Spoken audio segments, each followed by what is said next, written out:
them fight.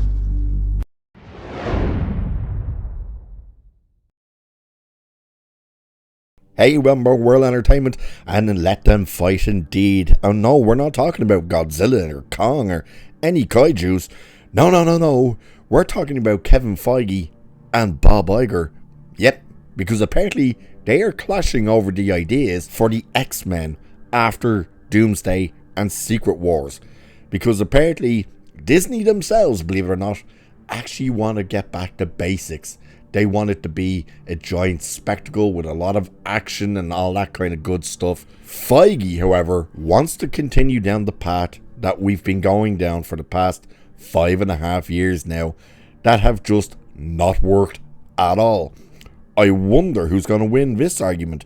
But let's have a look. Now, this is a rumor, and it comes from someone I don't think I've heard of. But at the same time, it is somewhat believable. But anyway, let's take a look. So it's saying, a new rumor suggests a behind-the-scenes battle is brewing over Marvel's long-awaited X-Men reboot, with Kevin Feige and Bob Iger reportedly at odds over the tone and focus of the upcoming film. According to insiders cited by ex-user Main Middleman and reported by Cosmic Book News, the creative clash may determine whether Marvel's mutants return as ideological avatars or as crowd-pleasing box office titans. So here is what this Main Middleman wrote on Twitter, or X, whatever you want to call it nowadays. He said, Feige wanted a more grounded X-Men story with a plot that really focused on social issues and disagreements about what it means to be a mutant. He wanted a powerful, dramatic movie that really showed what the X-Men were all about, with the Brotherhood of Mutants as the bad guys. But that's not what Iger and Disney want. Aware of the poor performances of more restrained films, especially the disappointing box office results like Captain America 4 and Thunderbolts recently, the script has been requested to focus on a great event film to get a wider audience attention. So, just to break down that a little bit, Feige wants to focus on basically the identity politic game with the mutants, that the mutants are at odds, which that type of thing has always been there, but it's never been like the whole type of today's message, which is what they would twist it to be. It would be some sort of allegory against Trump and immigration and crap like that. You know that's exactly what it would be, and it shouldn't really be that. Yes, of course, there still should be some people are afraid of the mutants. It's not that they totally hate them and get out of our country and stuff like that. No, it's that they fear them because they can't control them. That's what the issues really were. But the fact that Iger has recognized, no, we need to just go back to basics and go back to the fun, big spectacle, big action, keep the politic type of stuff out of here, is like, that makes more sense. But of course, at this stage, let's face facts here, I think the damage is done. But it's saying at the center of Feige and Iger X-Men debate is the version of what the new era of mutants should represent.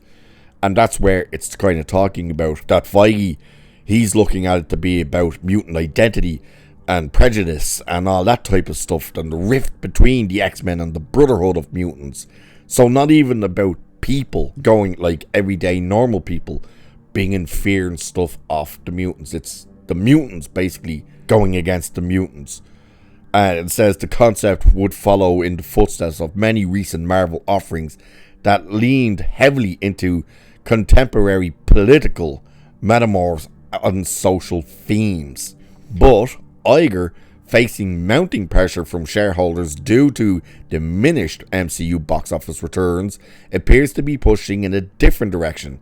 After a string of box office disappointments, including the Marvels, Quantumania, Thunderbolts, and Captain America Brave New World, Disney's top brass is reportedly demanding a return to high-stakes, high-octane event films designed to reignite mass audience interest. By the way, before anyone wants to jump in and say, oh, Captain America Brave New World isn't a failure because it's... But yes, it didn't break even. It's not even close to breaking even. It needs to make about $1 billion to break even. Okay? But even if you want to go on the numbers Disney reported, guess what? It still didn't break even. And that's official now from Disney themselves, because they have reported their earnings and have it down as a loss. So we're seeing here that there seems to be this butting of heads. So this continues anyway, saying, this echoes recent history. Under Iger's renewed leadership, Disney has slashed underperforming Disney Plus content, cut Marvel's release slate, and shifted focus back to theatrical blockbusters after admitting that audiences have grown wary of content for content's sake. Iger has already proven he's willing to course correct, gutting Chapek's distribution model, cancelling greenlit projects, and firing execs like Victoria Alonso after public missteps. Now, there is a few things to take in account there. Content for content's sake. And then he goes ahead and announces an unbelievable amount of sequels and reboots and stuff. And it's like, oh, okay. And no, we're not just talking about Marvel with that one. We're talking about the overall brand of Disney. The fact that they're saying he was proven to be willing to course correct because he cut Chapek's distribution model. No, again, everything that was set up during Chapek's run, Iger set up. There was only like 2 things that actually came out that were actually under Chapek's watch, in terms of he was the one that greenlit it and whatnot. Because everything else, including all the Marvel stuff, was Iger's. So that kind of stuff is a bit BS.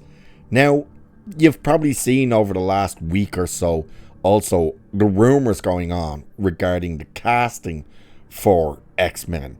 And if the casting indication is anything to go by, then clearly Feige is very much still doubling down on the whole identity politic game in all these Marvel movies. Because what have we heard lately? Well, of course, the Cynthia Erivo crap has come back up regarding playing Storm. God no. But we're now hearing that they're possibly looking at making a black Magneto. And the rumor is they want Denzel Washington to be Magneto, which if that's the case, then he would obviously have to be Magneto in Black Panther 3, because he's already been cast in Black Panther 3. Why would Magneto be in a Black Panther movie? Don't know. But the rumor is they want Denzel Washington to be Magneto, and that they're also looking to race swap Professor X. They want Charles Xavier to also be black. But then we're also hearing rumors that they're saying they want Daniel Day-Lewis to play Magneto. There's not a hope in hell he's going to come out of retirement. One, to play a character that he would have to play multiple times, because it's not going to be a one and done, you would think. And 2, more importantly, he sure as shit ain't going to come out of retirement for a franchise movie like a Marvel movie. He's never done those type of movies. Can't see him starting now, do you? Either way, it does just seem like they're kind of at odds now with the case of Disney have started to realise maybe, oh, you're kind of burning all the goodwill we had with these movies. Why are you doing this? We need to get back to basics, where Feige is doubling down on his whole idea of no, we want more identity politics, we want more of this messaging, we need to push this, and it's just all blowing up in their face. It really is, and that's the sad thing about it. We had 10 years of great movies. Not all of them were winners, you know, Thor: The Dark World, and even Captain America. For me, Winter Soldier, I thought that was just a bit boring. You know, Age of Ultron, of course, was a letdown. Stuff like that. But they were still 10 times better and more watchable than any of the crap we've had recently. And the fact that Ironheart is the next thing out, like, good Christ, good luck. And that thing's been sitting on the shelf for 2.5 years. But yeah, I let them fight. That's all you can say, is let them fight. Because at the end of the day, the quicker these kind of kill these things off, I think it could be better for all of us. They should have, after Endgame, we've all said it, and we'll say it again, they should have just stopped and let it rest for at least a decade. But they didn't. They just went, hey, we need content for content's sake, and blasted the whole entertainment sphere with an unbelievable amount Marvel stuff. Here's movie after movie after movie, and here's TV show after TV show, and it was like, it's too much. And now they're reaping what they sow. So let's actually see what happens. But for now, that's the rumor. They are bumping heads, and as we said before, say it again, let them fight. So with that, I shall leave it there for this one. Like, share, hit that sub button, people. Cheers, and I will catch you in the next one.